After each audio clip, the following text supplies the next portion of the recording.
اللهم صل وسلم على سيدنا محمد الفاتح لما أغلق والخاتم لما سبق وناصر الحق بالحق والهادي إلى صراطك المستقيم وعلى آله وصحبه حق قدره ومقداره العظيم.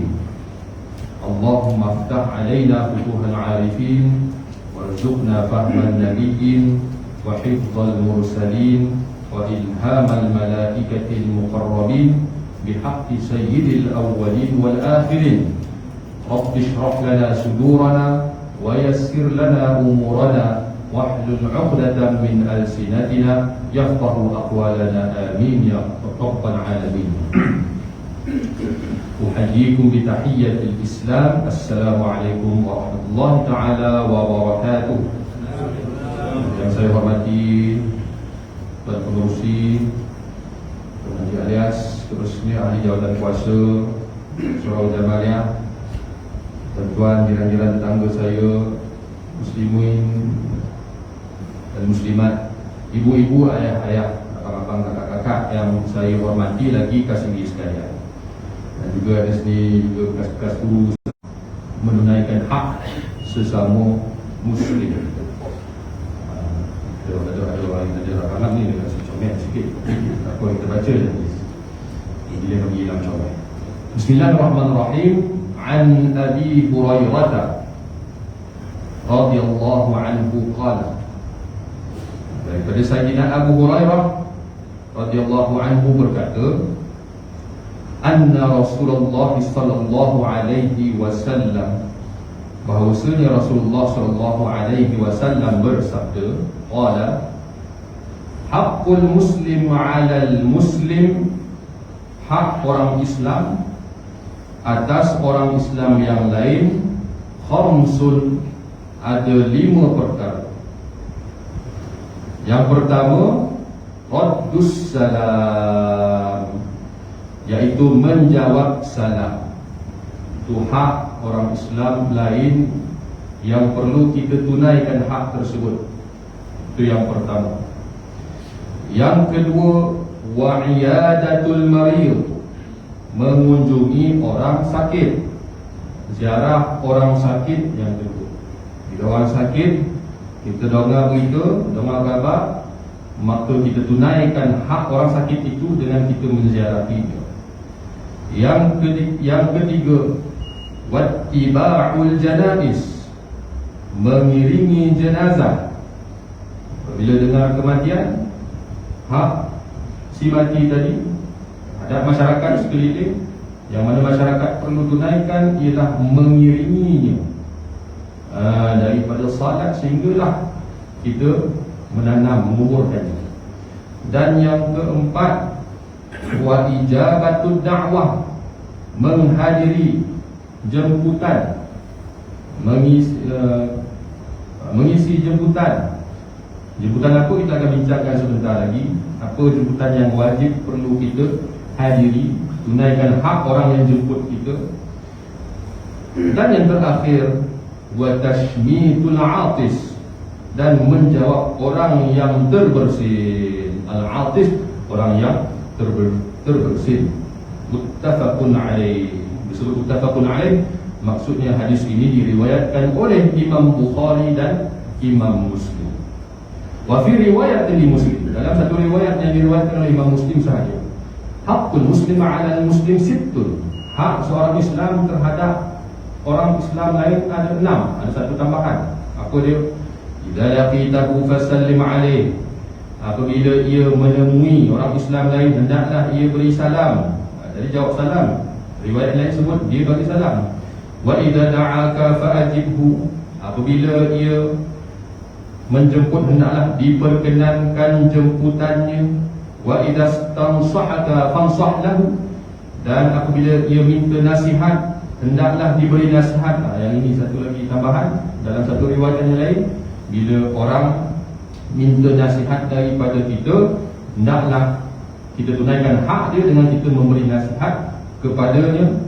Wa idza atasa fa hamidallah fashammithu, dan apabila seseorang bersin lalu ia mengucap alhamdulillah, maka kita tunaikan hak dia dengan menjawab yarhamukumullah. Itu maksud tashmid tadi. Wa idza marida fa'udhu, dan apabila ia sakit hendaklah diziarahi, dan wa idza mata fattabi'hu, dan apabila ia meninggal dunia hendaklah diiringi jenazah. Baik tuan-tuan, 5 atau 6 perkara ini tadi Nabi SAW sebut sebagai perkara yang wajib kita tunaikan ke atas orang Muslim lain, yang mana kita kena faham orang Islam itu innamal mu'minuna ikhwah. Orang-orang beriman, orang Islam itu dia bersaudara. Rasulullah SAW sebut al-muslim akhul muslim. Seorang Muslim itu dia saudara kepada orang Muslim yang lain. Nabi tak kata orang Islam itu dia kawan kepada orang Islam yang lain, dia teman kepada orang Islam yang lain. Tapi Nabi SAW gunakan perkataan akhun, ikhwah, saudara. Disebut akhun, ikhwah, saudara.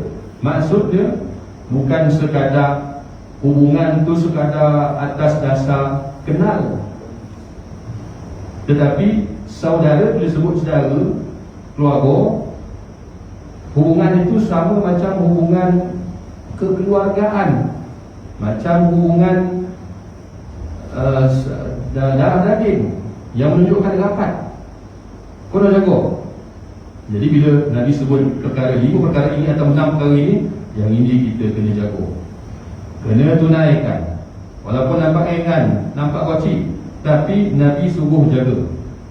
Dalam hidup bermasyarakat, nak pastikan masyarakat tu harmoni, nak pastikan Taman Seri Rembau ini harmoni, orang Islam di sini, maka 5-6 perkara ni, ini yang asas ini kena jaga. Barulah perkara-perkara lain akan terjaga. Ulama sebut adab-adab dalam Islam ini, kalau satu adab itu diremehkan, maka akan menyebabkan adab-adab yang lain itu pun akan tercicir. Akan tercicir, itu pasalnya. Bila disebut satu, maka kita cubalah sedaya yang mungkin menjaga 5 perkara ini. Janganlah kita meremehkan walau satu pun daripada sunnah Nabi SAW. Contohnya, mungkin malam kita tidur, kita elok, kita baca doa Bismillahumma ahya wa amut, Allahumma bismika ahya wa amut. Dan tapi bila bangun pagi, tengah terpisah-pisah tu, lupa pula nak baca doa bangun pagi, kan? Alhamdulillahilladzi ahyana ba'dama amatana wa ilaihin nusyur. Ataupun dah masuk bilik air, alhamdulillah, masuk langkah kaki kanan, keluar bilik air, dah selesai bisnes dalam bilik air,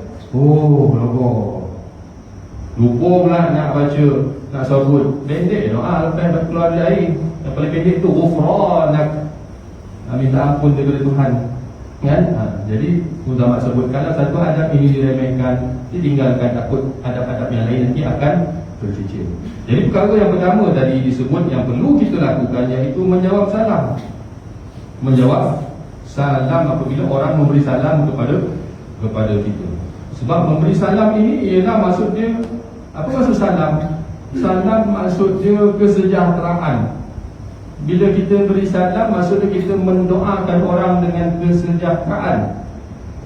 Bila kita doakan orang, dan kemudian hak yang perlu kita tunaikan bila orang bagi salam kepada kita, wajib kita menjawab salamnya.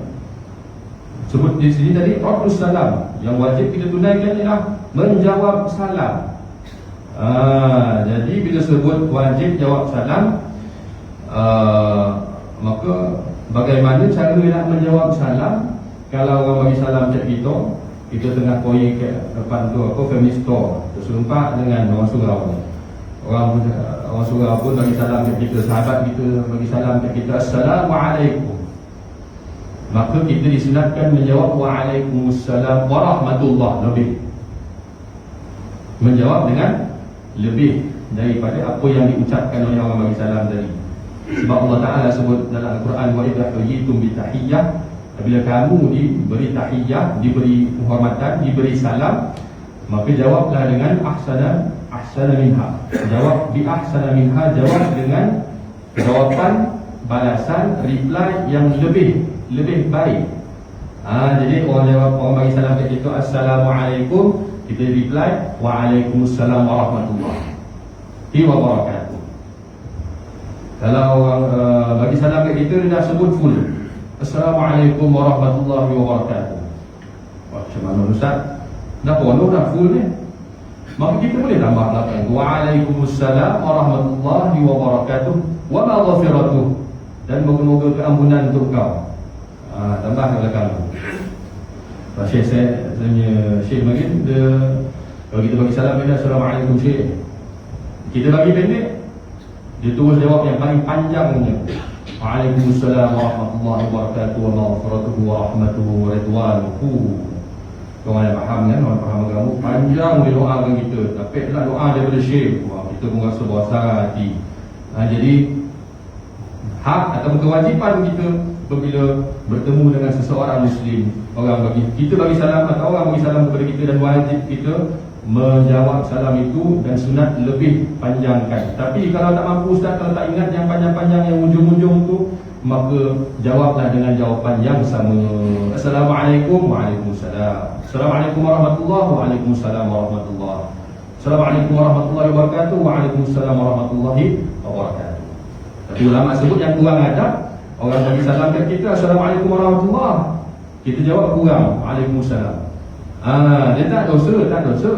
Tetapi dari segi adab kurang adab.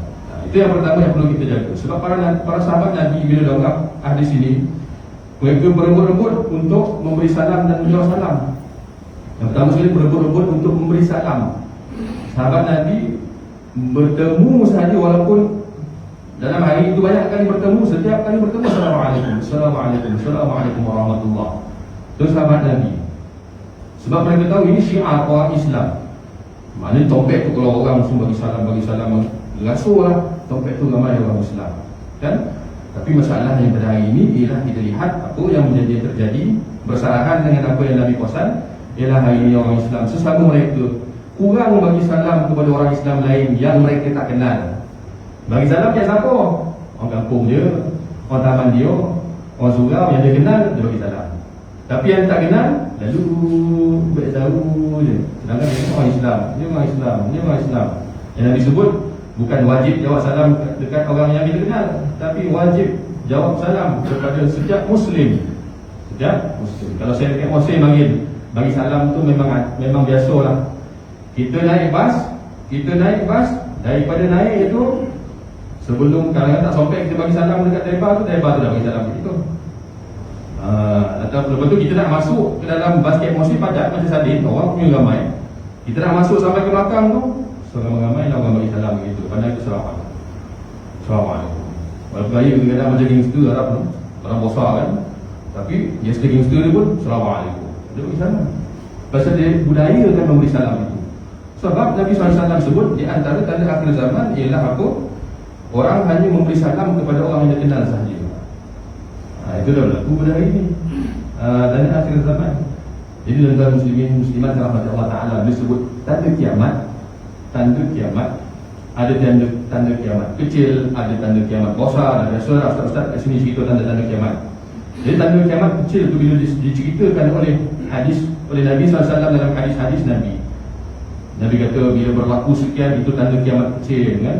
Maka maksud tanda kiamat kecil ialah kalau kiamat besar tu maksud dia memang berlaku kemusnahan alam lah. Tapi tanda kiamat kecil bila Nabi sebut satu persatu hilang ilmu, hilang itu dan sebagainya, bermaksud kerosakan itu dah berlaku dah sebenarnya. Tapi dia bukanlah kerosakan bumi ni hancur, apa tu, langit ni akan digonyokkan, gunung ni akan berterbangan, tercabut daripada tompek di tempat pasak dan sebagainya. Tetapi tanda kiamat kecil itu ialah berlaku kerosakan atas muka bumi, kerosakan iman manusia, akidah manusia, orang dah tak ingat Tuhan. Kerosakan itulah yang hari ini kalau kita perhatikan sedang berlaku, bermaksud tanda-tanda kiamat kecil ini dah berlaku. Maksud dia dah sampai ujung umur dah dunia ni. Sebab apa yang Nabi sebut satu-satu berlaku. Nabi sebut jadi tanda akhir zaman ialah orang hanya memberi salam kepada orang yang dia hanya kenal. Kalau adab memberi salam kalau kita seorang berhadapan dengan jemaah, maka yang seorang itulah bagi salam kepada jemaah. Seorang itulah bagi salam kepada sekalian jemaah. Dan jemaah pula adakah wajib semuanya kena jawab salam? Sunat jawab salam lah. Wajib tadi jawab salam, walaupun disebut tadi radus salam, wajib menjawab salam, tetapi bila dalam berjemaah, kalau ada 2-3 orang saja menjawab pun, dia dah menanggung satu jemaah tu, kira dah menjawab salam. Jadi kalau tiap sekolah, cikgu masuk, anak murid dia 30 orang, 40 orang bagi salam, maka seeloknya macam tu lah. Eloknya seharusnya guru tu yang bagi salam kepada murid yang ramai.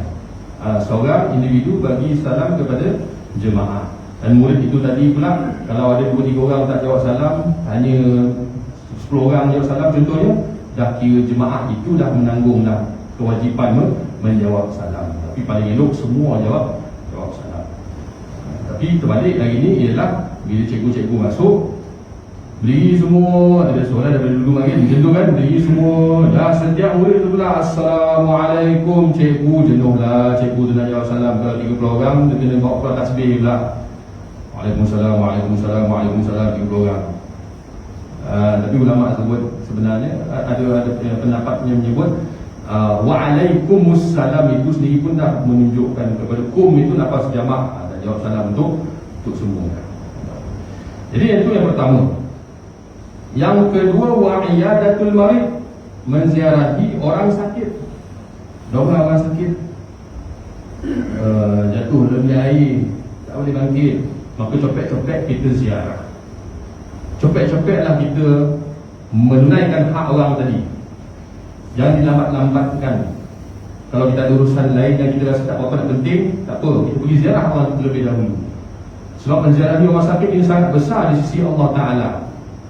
Sampai Allah Ta'ala di akhirat kelak, dalam satu hadis qudsi Allah Ta'ala sebut kepada hamba-hambanya yang atas dunia ini tak ziarah orang sakit, tak mau bagi orang susah makan, tak mau bagi orang susah minum dan sebagainya. Allah Ta'ala sebut kepada hamba-hamba yang macam ni, Allah Ta'ala kata, ketika aku sakit, engkau tak menziarahi aku. Apalah, Allah Ta'ala sakit pula. Ini hadis qudsi. Ketika mana aku sakit, kamu tidak menziarahi aku.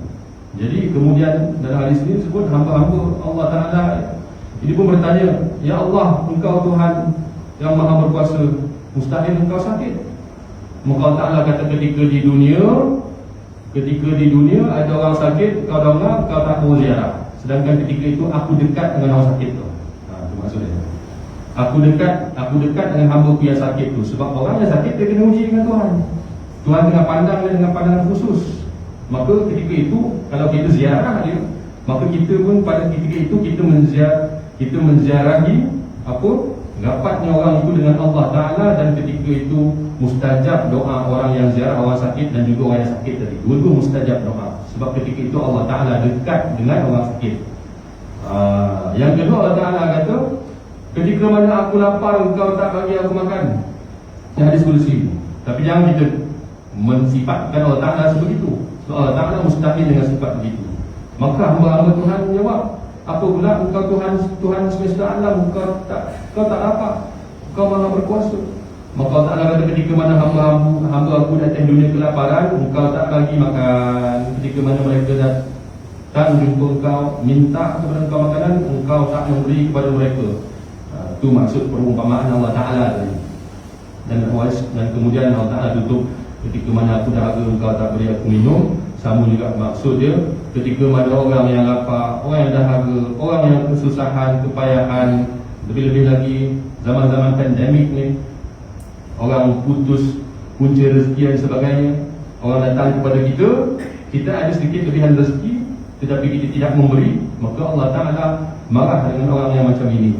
Sebab Allah Ta'ala kata, orang yang susah, kalau engkau dah beri kepada dia, maka aku sediakan bagi engkau ganjaran yang sangat-sangat besar. Maka kenapa engkau tak datang? Maksud tak bagi Tuhan makan, tak bagi Tuhan minum tu maksudnya, kenapa kau tak bagi makan kepada hamba-hamba-Ku yang kelaparan? Kenapa tak bagi minum kepada hamba-hamba-Ku yang kehausan? Aku dah sediakan bagi engkau ganjaran yang sangat banyak, tapi engkau tidak lakukan perkara itu. Itu maksud Allah Ta'ala. Jadi nampak macam kecil, tapi iyadatul marid, menziarahi orang sakit ini sangat besar Sampai Allah Ta'ala sebut man 'ada maridan, siapa yang menziarahi orang yang sakit, maka dia berada di dalam khurfatil jannah. Dia berada di dalam khurfatil jannah hatta yarji, sehinggalah dia pulang daripada menziarahi orang sakit tadi. Siapa yang menziarahi orang sakit tadi kerana Allah Subhanahu wa Ta'ala semata-mata, maka sebenarnya ketika dia berada dengan orang sakit tadi, Allah Ta'ala kata dia sedang berada fi khurfatil jannah. Dia sahabat bertanya, ya Rasulullah, apa itu khurfatil jannah? Iaitu taman-taman syurga. Orang bila kita dengar ada orang sakit, tak kisahlah sakit apa, dah tinggi ke itu ke ini dan sebagainya, bila kita pergi ziarah dia, maka sampai di sana, ketika itu kita sedang berada di dalam khurfatil jannah, dalam taman syurga. Bila sebut taman syurga, tuan-tuan, maksudnya kalau taman ni kita gambarkan ada pokok-pokok yang kita boleh petik buah-buahan dia, ada sungai-sungai yang kita boleh nikmati, itu taman. Maksudnya bila kita ziarah orang sakit, maka ketika itu pada hakikatnya Allah Ta'ala dah menjadikan kita ini seolah-olah dah macam dapat mengecapi nikmat yang Allah Ta'ala akan sediakan bagi kita di dalam syurga nanti. Jadi besar. Sebab itu Nabi SAW ketika mana duduk dengan para sahabat satu hari, Nabi pandang mata, Nabi tanya, man minkum, siapa yang pada hari ini yasum, berpuasa. Sahabat semua pandang-pandang masing-masing, puasa.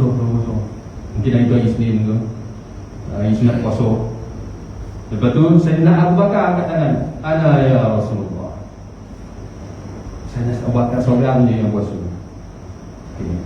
Kemudian Nabi tanya lagi, man minkum, siapa di antara kamu yut'im miskinan ta'aman, siapa di antara kamu yang bagi orang miskin makan hari ini? Semua berpandang-pandang, nampak tadi keluar rumah tu datang Masjid Nabawi lah, tak ada orang miskin datang minta makan ke apa, tak ada orang datang kotak pintu minta makan lah. Tapi masa tu Sayyidina Abu Bakar juga angkat tangan, ana ya Rasulullah. Sayyidina Abu Bakar seorang juga lagi yang bagi makan ke orang miskin hari ini. Lepas tu tiba-tiba Nabi tanya lagi, man minkum yazur, siapa yang pada hari ini menziarahi maridan, orang sakit. Lepas tu sahabat-sahabat pun cakap, hari ini tak ada orang sakit kat Madinah, macam mana nak ziarah? Sama Sayyidina Abu Bakar lagi angkat tangan, ana ya Rasulullah. Sayyidina Abu Bakar ni, Yolah ini ziarah orang sakit, tak ada orang sakit kat Madinah ini. Rupanya pada hari itu Sayyidina Abu Bakar ziarah orang sakit di luar kota Madinah. Ada orang sakit, mungkin kaum kerabat dia. Dan akhir sekali Rasulullah kata, man minkum hari ini yattabi' al-janais, siapa ini yang apa? Hari ini dia mengikut jenazah. Sama juga, orang tak seorang pun yang jawab, melainkan Sayyidina Abu Bakar jawab, ana ya Rasulullah. Sebab mungkin tadi di ziarah orang sakit tu, orang sakit meninggal dunia, dia pun ikut jenazah tadi. Maka Nabi SAW kemudian sebut, man istama' man, siapa yang yastami'u fihi, yang berkumpul padanya empat perkara ini, dakhalal jannah, akan masuk syurga. Nampak simple sahaja, nampak perkara macam taklah besar mana, macam apa amalan-amalan yang biasa kita orang lagi besar lagi, qiyamul lail ke itu ke ini dan sebagainya. Tetapi Nabi sebut empat perkara ini, siapa yang tunaikan, dakhalal jannah, masuk syurga. Maksudnya apa yang Nabi sebut ni tadi bukanlah kecil, tapi sebenarnya besar di sisi Allah dan Rasul. Kemudian yang ketiga, wattiba'ul janais, iaitu mengikut jenazah. Ini bila kita dengar, kenalah cepat-cepat kita bila dengar pada hari ini, masalahnya ramai orang-orang muda kita sibuk kerja itu ini dan sebagainya. Ada seorang kepada ibu ayah adalah pergi ziarah orang mati, pergi ikut ke perkuburan. Tak ramai dah orang-orang muda kita yang ikut sampai ke perkuburan. Melainkan kalau betul-betul ahli keluarga dia pergi, dia follow. Sedangkan tadi sebut hakul muslim, hak seorang Islam. Siapalah, tak kisah jiran tetangga, siapa-siapalah di sekitar kawasan dia, dengar sahaja orang tu meninggal dunia, maka seharusnya dia ada rasa bertanggungjawab nak pergi ziarah, solatkan, doakan, ikut sampai ke perkuburan. Sebab itu Nabi SAW pesan, Tadi sebut wa'iyadatul marid tuan-tuan, saya lupa nak sebut adab ziarah orang sakit tuan-tuan. Penting ni. Sebab hari ni orang ziarah orang sakit mungkin ada, alhamdulillah. Biasa ada orang ziarah orang sakit. Tetapi kadang-kadang orang yang datang ziarah orang sakit ni kadang-kadang kurang menjaga adab menziarahi orang sakit. Jadi kita kena tahu adab-adab ziarah orang sakit, dan kemudian kita sampaikan kepada ahli keluarga kita supaya apabila kita menziarahi orang sakit, kita tidak menyalahi adab. Kalau menyalahi adab, nanti hilang keberkatan, hilang apa yang Allah Ta'ala sediakan daripada ganjaran-ganjaran menziarahi orang sakit. Jadi adab menziarahi orang sakit antaranya ada banyak, disebut mana yang penting-penting. Yang pertama, ziarah orang sakit jangan terlalu lama. Jangan lama-lama wala. Sekalipun orang tu memang kita kenal betul kan, memang kenal betul, tapi jangan lama sangat. Sebab orang sakit ni dia tengah dalam keadaan sakit, dia kadang-kadang nak tukar itu, nak tukar ini kadang-kadang kat hospital kan, macam dia nak buat. Jadi kita kalau ziarah orang sakit, biarlah 10 minit, 2 minit je lah. Yang penting kita ziarah. Dan yang kedua, bila menziarahi orang sakit, bila kita bersembang dengan orang yang sakit tu, biar dia yang bercakap, kita jangan bercakap. Kita menjadi pendengar yang setia sahaja. Boleh bercakap, tapi kita sekadar tanyalah, apa khabar kau, apa cerita ni. Lepas tu biarlah dia nak cerita, dia nak cakap panjang-panjang. Itu kita serahkan, biarkan orang sakit tu yang berkata, yang bercakap. Tapi kita jangan bercakap banyak di hadapan orang sakit. Dan yang ketiga, bila kita nak bercakap pula, pastikan kita bila bercakap dengan orang sakit ni, kita memberikan bercakap dengan perkataan yang memberi motivasi kepada dia, memberi semangat kepada dia. Bukan kita pergi ziarah orang sakit kan, kita datang ziarah orang sakit, kita pun tengok muka dia macam pucat dia macam kan, kita tengok apa lah, pucat muka kau je, tak lama ni tak boleh lah. Orang nak tapak kaki kan, soju kaki ni, ni tanda-tanda ni tak boleh lah. Itu bukan memberi motivasi. Tetapi bila ziarah orang sakit kan, ziarah cakap keadaan yang memberi semangat kepada dia. Kata alah, orang surau semua tanya, orang lama dah tak datang ke surau. Semalam Ustaz mengajar pun dia pun tanya, mana haji sekian, tak nampak copet dah sihat, boleh datang surau boleh. Macam tu, supaya dia pun semangat, copet dia sihat. Cakap macam kataan tadi itu, rasanya esok dah tak ada dah. Jadi kemudian itu adalah adab, antara adab ziarah orang sakit. Dan kemudian yang ketiga, doakan dia dengan doa yang baik, sebab ketika itu mustajab. Ketika waktu itu mustajab untuk berdoa. Dan kemudian dia ziarah orang sakit yang biasanya kalau dia bekerja, ketika dia sakit dia tak dapat kerja, terputus mata pencarian dia, maka kita hulu-hulu lah sikit. Dan kemudian dia satu lagi yang penting ialah ziarah orang sakit. Ini disebut dalam kitab Bahrul Mazi, jangan makan depan dia. Ziarah orang sakit jangan makan depan dia. Ini terbalik. Pergi hospital, sebelum naik atas ziarah orang sakit, dia singgah bawah tu, boleh macam-macam tu, buah lah apa lah semua kan. Naik atas, lepas tu orang sakit tadi memang tak boleh makan, kosong, atau masuk tiup dalam hidung apa kan. Dah orang rumah ataupun anak orang sakit tadi pun potong buah tu. Lepas tu siapa yang makan? Dia bagi balik ke kita pula makan balik buah tu. Itu tak boleh. Sebab dalam kitab Bahrul Mazi sebut, itu antara sebab yang boleh menghilangkan pahala kita menziarahi orang sakit tadi. Hilang pahala sia-sia. Dia dah bawa macam-macam, dah dia pula makan depan orang sakit tu. Orang tadi mengengar, tengok dia dah masuk tiup kan, tak boleh makan dia tadi. Kau dia kata, dia tak boleh makan, dia nak makan depan dia. Jadi itu antara adab menziarahi orang sakit yang perlu kita jaga. Wa ijabatu da'wah, dan kemudian dia memenuhi undangan. Undangan di sini ulama khususkan dengan undangan walimah lah. Dan kita tahu lah, undangan macam-macam jenis undangan. Undangan majlis doa selamat, majlis akikah, majlis apa-apa lah. Mungkin kalau kat Makor tu ada majlis makan-makan sebenarnya apa monang aku contoh kan. Itu tak termasuk daripada yang wajib kita hadiri. Itu sunat. Kalau orang jemput, dia buat doa, ada majlis doa selamat sikit di rumah ni sempena anak masuk universiti ni, itu sunat kita hadiri. Tapi kalau undangan walimatul urus, iaitu wajib kita hadiri, kecuali kalau ada keuzuran tertentu. Kalau ada keuzuran, tapi macam mana? Kita datanglah jumpa dia sehari sebelum dulu sikit, minta maaf Ji, saya tak dapat, saya nak hantar anak balik ke universiti UUM kat Sintok, jauh tu, hari ni kena berak ni, tak dapat nak datang majlis esok. Dulu sikit kan, jangan langsung tak jumpa lah, telefon ke minta maaf tak dapat datang, ada sekian lah, ni apa hal. Tetapi kewajipan menghadiri walimah ini, dia kadang-kadang dia boleh bertukar hukum sunat. Sampai ke satu masa dia boleh bertukar hukum dia menjadi haram. Sekiranya apa? Sebagai contoh, kalau kita tahulah dekat majlis walimatul urus itu ada contohnya disajikan benda-benda haram, contoh. Ada kalau dalam ulama sebut dalam perbicaraan tu, ada kita tahu kat situ ada sajikan makanan yang haram, tapi mustahil ada berlaku pada hari ini.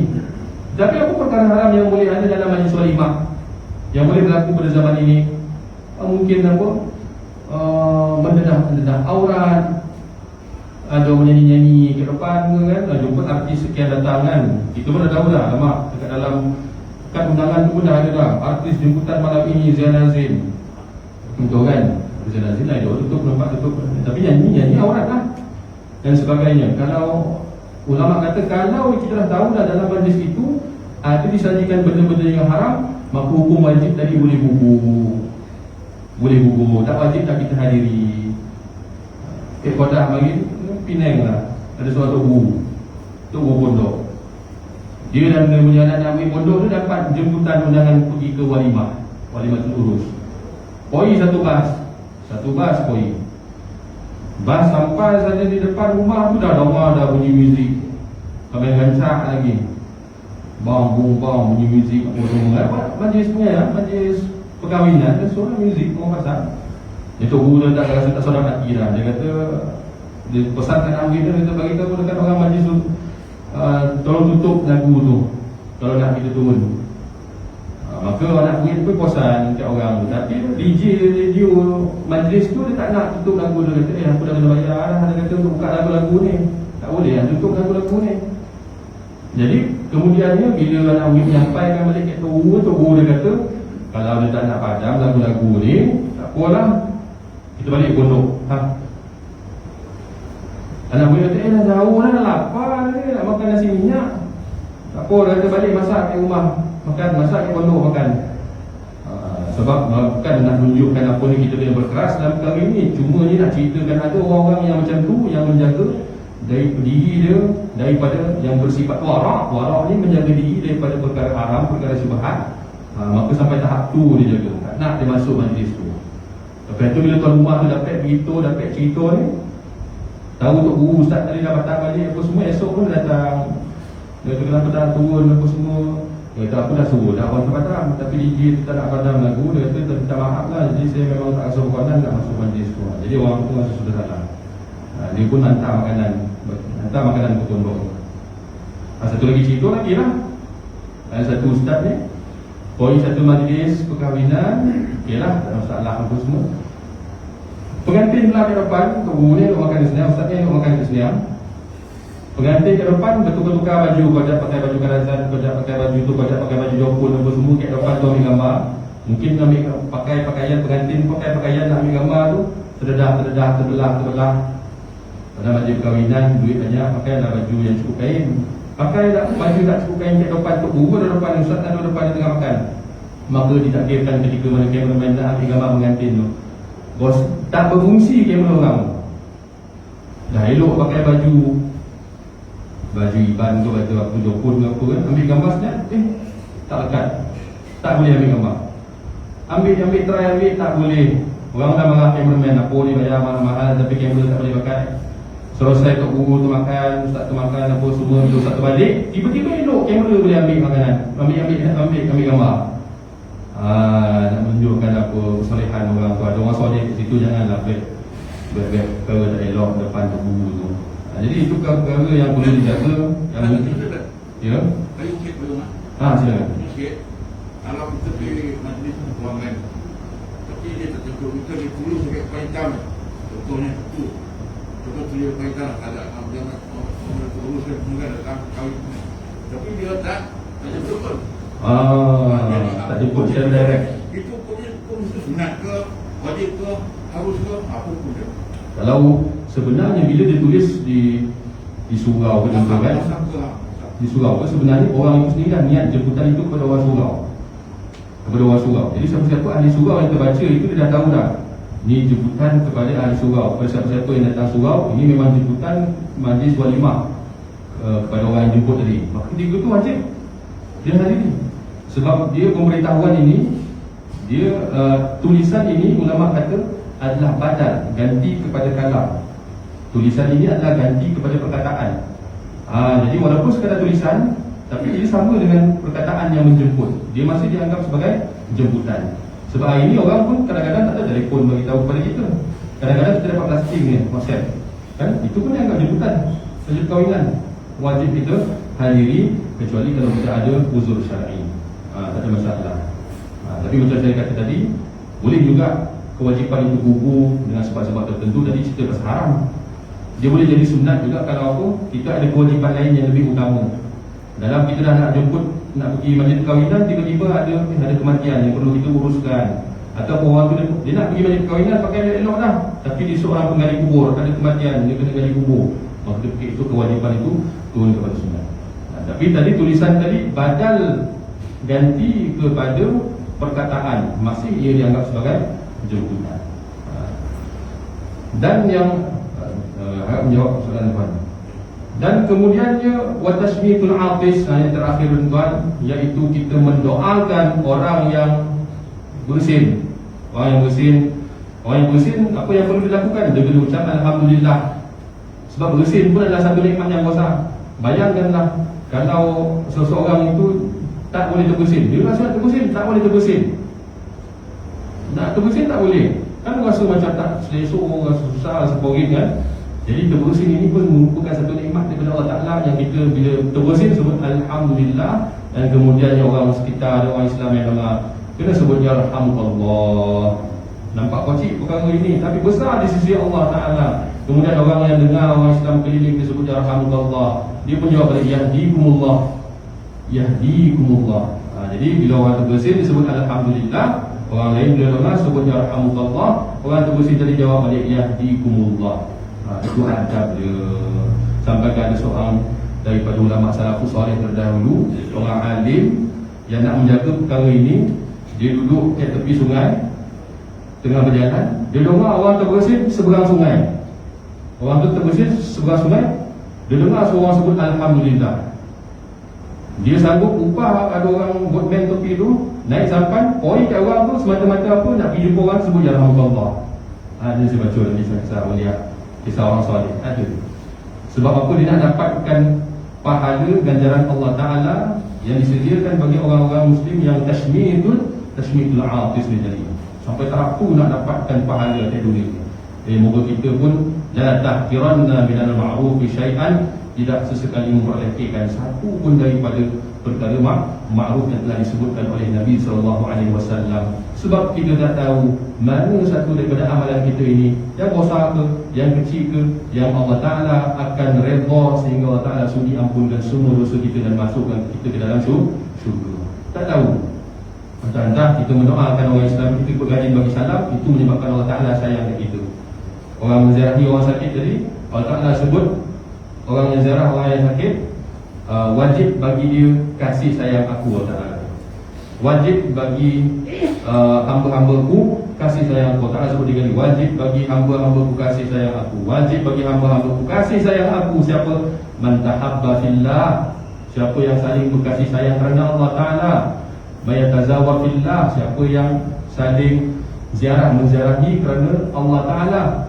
Siapa yang saling yatabadar, saling beri-memberi kerana Allah Ta'ala. May yatajalas, siapa yang selalu duduk bersama dengan orang lain kerana Allah Ta'ala. Itu semua Allah Ta'ala kata wajib ke atas dia kasih sayang aku.